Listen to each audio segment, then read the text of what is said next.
Bismillahirrahmanirrahim. Assalamualaikum warahmatullahi wabarakatuh.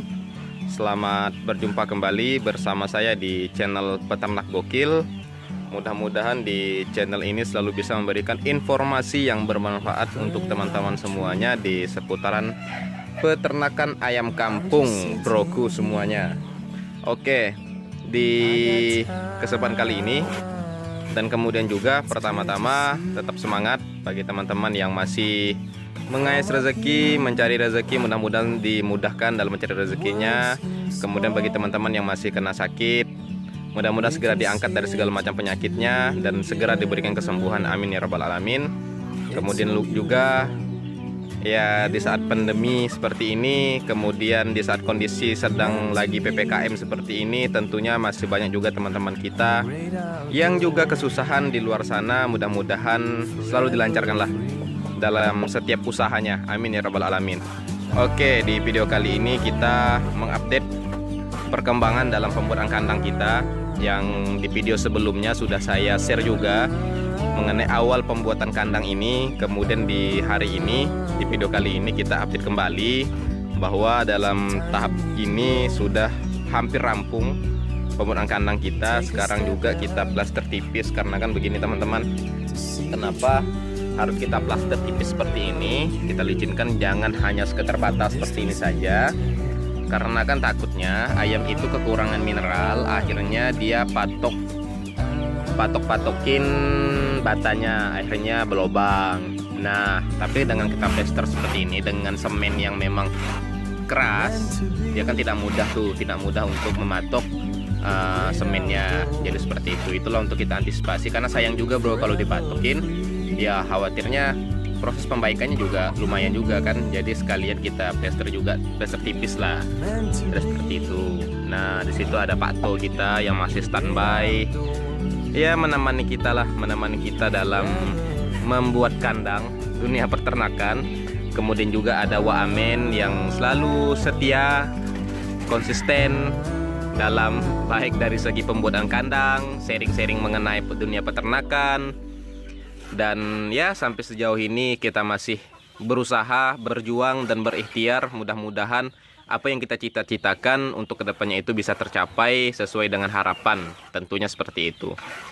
Dan juga untuk teman-teman yang masih juga ingin mengembangkan kandangnya, tetap berlahan saja, jangan terlalu berambisi.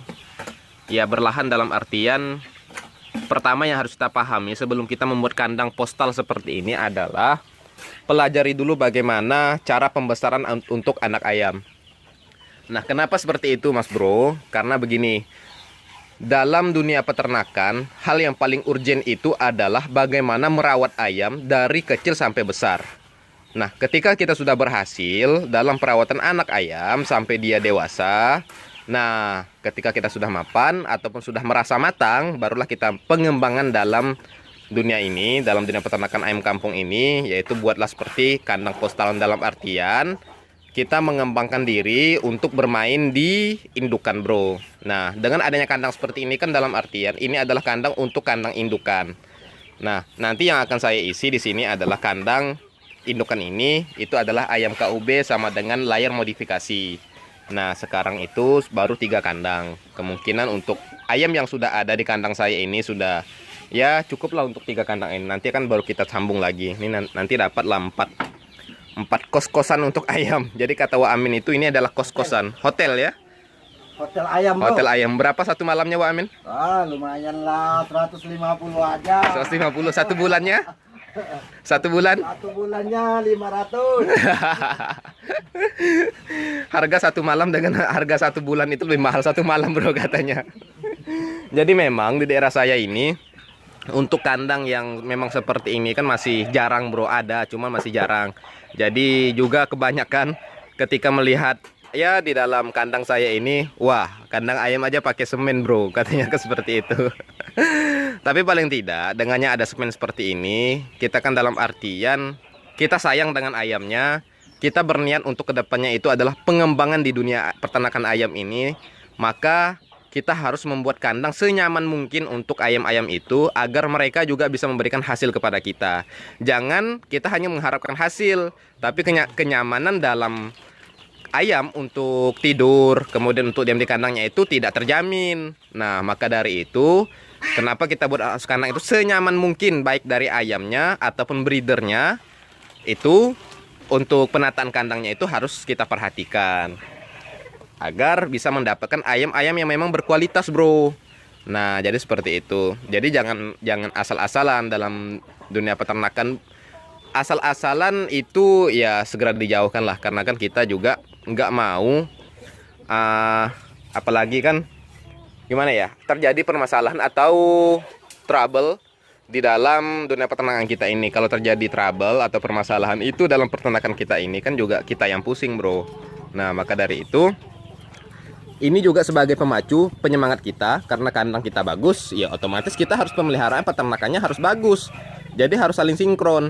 Tapi kalau kandang kita hanya ala kadarnya, nggak kita perhatikan dari segi kenyamanan ayamnya, kita pun nggak nyaman di dalamnya, nanti ketika kita down, kita lemah juga, ya udah nggak apa-apa lah sepertinya kan gitu. Tapi kalau dengan adanya seperti ini sebagai pemacu kita, oh kandang aku bagus ini, bro, karena saya bagus ini, bro, jadi saya harus bisa menjaga kualitas ayam-ayamnya. Nah, paling tidak seperti itu aja lah untuk gambaran singkatnya mengenai ya untuk kandang postal ini.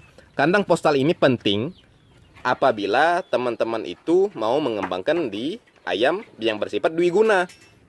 Nah, kalau misalnya seandainya ayam yang memang bersifat itu seperti contoh ayam kampung asli aja, bro. Oke, kita pindah posisi aja, kita ngambil yang memang agak sedikit terang lah. Nah, seperti ini. Oh, agak sedikit kita lihat dari belakang lagi ya, bro. Nah, ini penampakan di belakangnya. Wah, ngambil posisi dulu, bro, baru kita lanjut diskusi kita.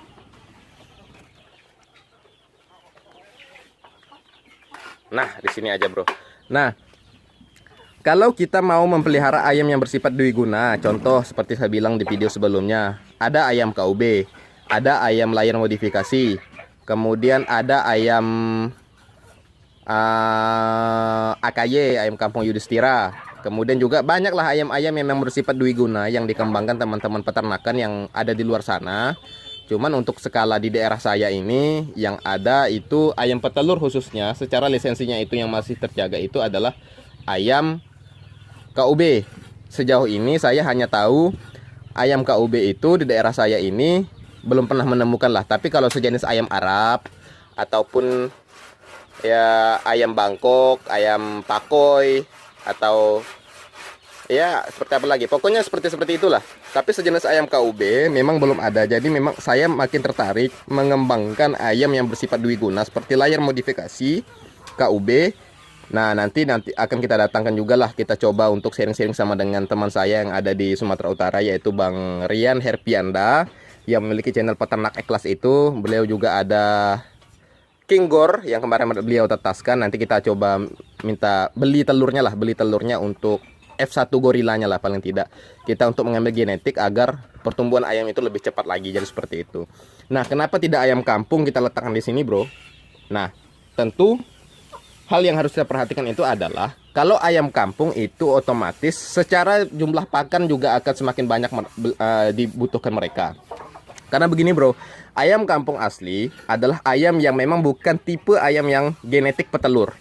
Nah, dalam artian mereka bertelur paling banyak seperti ayam kampung kita asli lah. Ayam kampung kita asli itu paling banyak itu 15.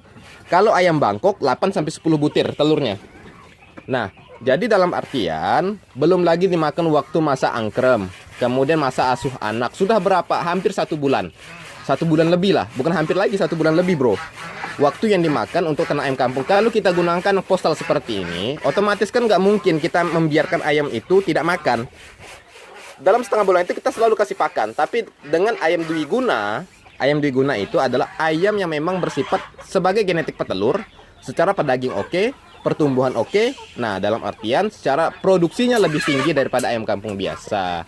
Nah, maka dari itu kalau ke ayam kampung saya punya alasan tersendiri kenapa saya lepas liarkan seperti ini aja. Jadi nggak saya kurung di dalam kandang seperti ini, karena biar mereka bermain aja lah. Karena memang kebetulan juga lokasi di kandang saya ini lumayan lah. Jadi ayam-ayamnya nggak pada kemana-mana bro, main di sekitar sini aja. Jadi seperti itu.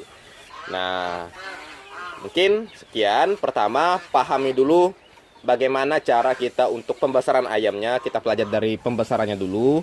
Kemudian ketika pembesaran sudah mapan, baru kita bermain di segi indukan, baru cetak DOC. Nah, seperti saya bilang, ada beberapa video sebelumnya itu bahwa peternak mandiri itu lebih kemungkinan suksesnya itu lebih tinggi daripada peternak yang memang mengandalkan seperti contohnya ya. Karena saya mengambil contoh dari daerah saya sendiri, banyak peternak ayam boiler yang berpatung kepada bos-bos besar. Akhirnya modal dari mereka semua, pakan dari mereka semua, hasil bagi dua.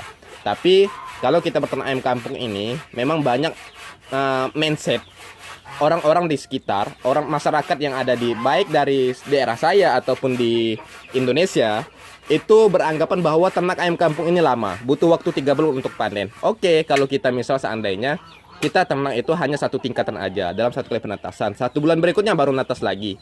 Memang lama bro, tapi kalau kita pandai untuk mengatur manajemen kandangnya, itu kita bisa untuk panen, bahkan setiap hari pun kita bisa panen. Yang penting bicara saat ini adalah bicara modalnya. Nah, jadi seperti itu. Yang penting teman-teman itu pahami cara pembesaran, pahami manajemen kandang, buatlah kandang senyaman mungkin bagi ayam-ayamnya, bahkan untuk teman-teman ketika masuk ke dalam kandang teman-teman itu sendiri. Jadi hal yang seperti itu juga butuh. Nah, apabila teman-teman dengan catatan memiliki prospek ataupun plan ataupun tujuan untuk kedepannya seperti apa. Tapi kalau hanya sekadar untuk sampingan ataupun hanya untuk ala kadarnya, ya dilepas liarnya itu nggak masalah bro. Tapi kalau untuk dunia usaha kecil-kecilan yang seperti saat ini saya geluti, ya memang harus kita aturlah manajemen untuk kedepannya agar lebih bagus. Jadi seperti itu. Oke Pak To? Oke.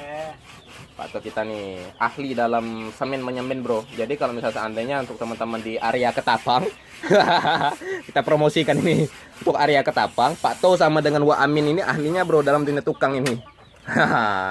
Makanya untuk secara konsep saya yang pegang, tapi untuk pembagian pembentukan kayu, pengaturan pokok segala macam di kandang itu ya Pak Wa Amin sama dengan Pak To. Nah jadi seperti itu. Jadi memang ya seperti inilah dunia peternakan, apalagi yang memang dengan modal yang cukup pas-pasan. Jadi harus sedikit bersabar, bertahap. Kemudian nanti insya Allah kedepannya juga akan bisa berkembang. Yang penting kita tetap konsisten. Mungkin seperti itu aja. Yo Amin. Bagaimana Ma Amin? Ada yang mau disampaikan? Oh belum bro. Kita belum sempat main ke kandangnya. Nanti kita main ke kandangnya. Pak To ada yang mau disampaikan Pak To? Belum. Oh belum juga bro. Oke. Mungkin sekian ya bro. Sekian dari video dari saya. Inilah update di kandang saya sebelum kita tutup. Ini ayam kampung kita. Ini ya beginilah. Ini layar modifikasi kita. Oke. Salam sukses untuk teman-teman semuanya. Tetap semangat bagi peternak mandiri. Tetap semangat bagi peternak pemula. Jangan putus asa. Tetap harus berkolaborasi. Tetap harus berinisiatif. Tetap harus jeli dalam memandang pasarannya. Kemudian juga dari genetiknya, jangan hanya terpatok kepada apa yang sudah ada tapi tidak mau mengembangkan untuk kedepannya. Kalau kita mempertahankan apa yang sudah ada, tidak mau mengembangkan dari jenis-jenis yang lainnya, ya kita hanya segitu-segitu saja bro.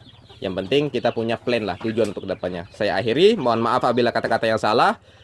Billahi taufiq wal hidayah. Assalamualaikum warahmatullahi wabarakatuh. Selamat berjumpa kembali dan sampai jumpa kembali di channel saya Peternak Gokil. Mantap bro.